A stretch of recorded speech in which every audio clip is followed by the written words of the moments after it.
When I moved here 4 years ago, I moved in on a new part of the estate in the village, and we all moved in on the same day, so it was a really lovely community to start with. And then as we all got to know each other, I was very, very keen to come to the church, but obviously didn't want to walk through the doors on my own. Because there was a toddler group, I thought, oh, that's a good way to walk in the door. But I had no children that were toddlers because they was all at school. I rallied around the neighbours and says, right, let's go to the toddler group. I'll tag along with you and, you know, meet everybody, and that's how it started.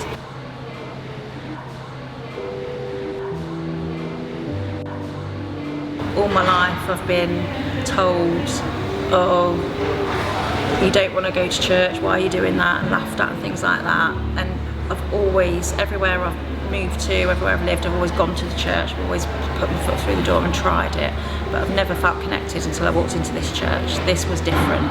It felt like I've moved to the village, it was an amazing community, and I just felt welcome.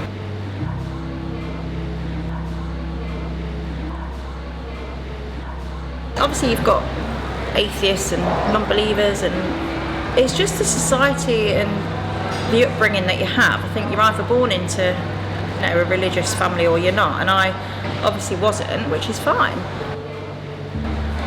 But I just couldn't stop wanting to go to a church. It just was, ever since, like I said, I was about 14, I can't go past a church without wanting to go in it, and I've always had this feeling that I'm needed to be in a church. It's as if someone's just pushing you and pushing you, as if to say, come in, we need you.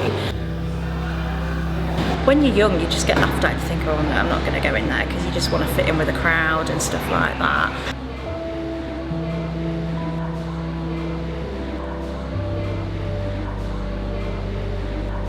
My son's autistic. He finds it hard to connect with other people. He's quite at home a lot. He knew that he was religious, but he had no way of finding more out. And my son and his friend sort of wanted to meet up more, so we sat down and we said, why don't we set up a youth club?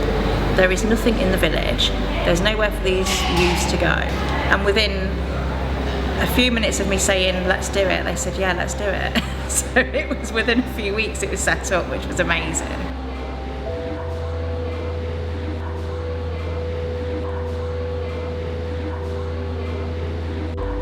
Looking back on my parents, they say, oh, we was made to go to Sunday school, we was made to go to church. It's not like that. It's for everybody, it's not just for religious people. The church opens the doors for everyone.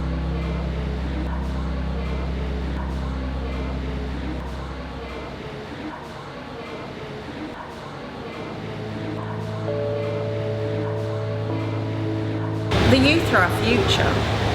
If they are not valued and they don't feel worthy, then what future do they have, and what future do we have? Because people judge children and teenagers and youths, and they forget that they was young once. If they're seen in the street, they're criticised, or what are they up to, when they're just walking or they're just doing normal things. They can see that we value them, we listen to them. If no one's here to guide them, where are they supposed to go? Unless we give them that stepping stone and that opportunity to do good and to feel appreciated and feel loved and to feel like they are able to do anything, we judge them, and we've just got to let them be free.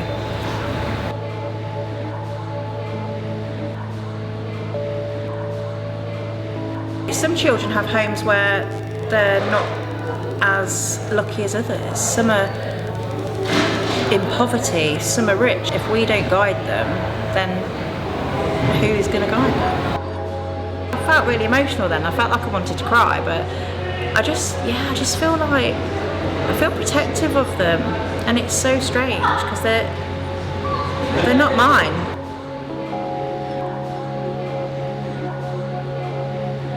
As much as they wind us up and they're cheeky, they can be grumpy, they're valued, and we love every bit of every one of them, even if, yeah, they can be rascals.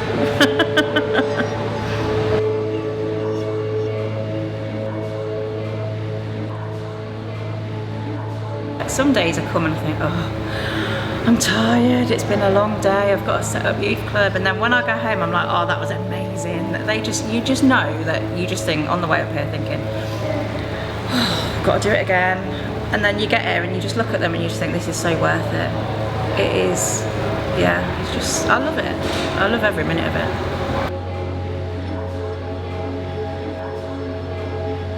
I said to Mike and Christine last year, I'm going to take a step back, my life is so busy, I haven't got time for anything. And then it was as if someone kicked my bum and said, you are doing this. And God's guiding me that way, because I said, oh, I don't want to do kids, I've got enough of my own. Oh God, you know, they're all going to school, and you know, I don't have to walk them to school anymore, and now I do the Little Gems and the youth club.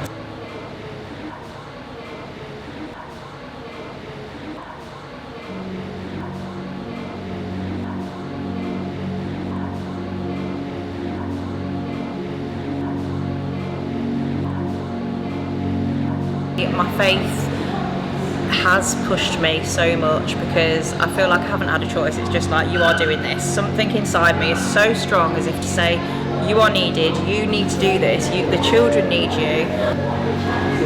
You need to show everybody that life is out there and it is good and it is for living and anything is possible. Yeah, just follow your journey, just be who you want to be.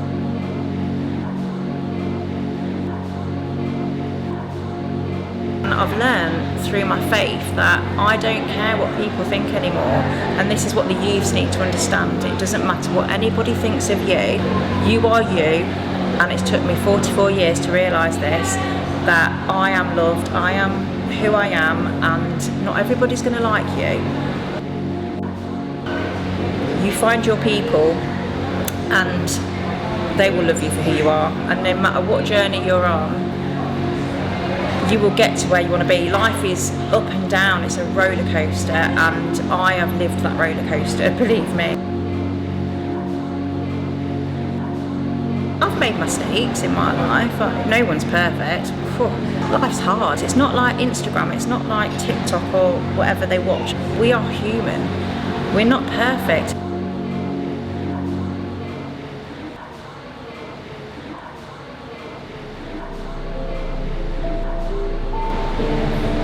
I'm trying to show the children and the youth that life can be good, but you've got to choose that path.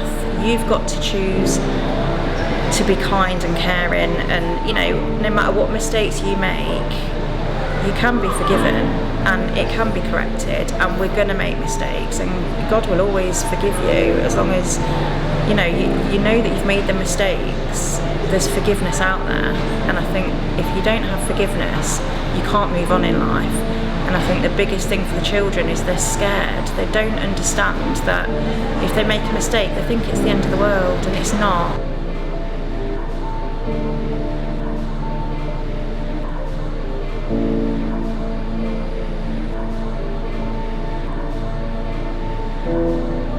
My life was very bitter and angry. I was angry all the time, and then as soon as I opened myself up and actually accepted that this was going to be my journey, something just clicked, and it was, I accepted who I was.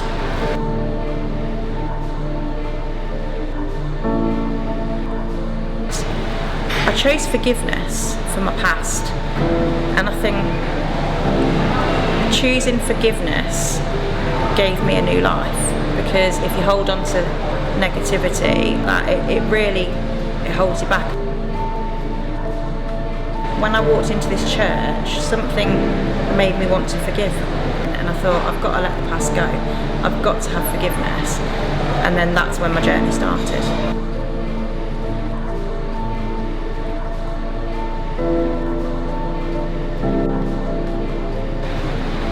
I've got a lot more calm in my life, and I'm happy. I say to people, I love my life. I'm so happy, and that's all because I come to church and I'm following my journey into faith.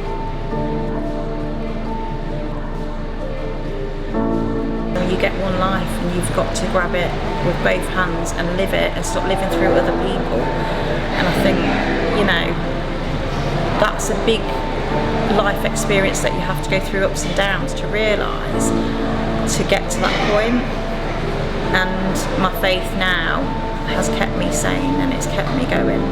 My heart's full of love and I just live every day feeling happy now and thankful.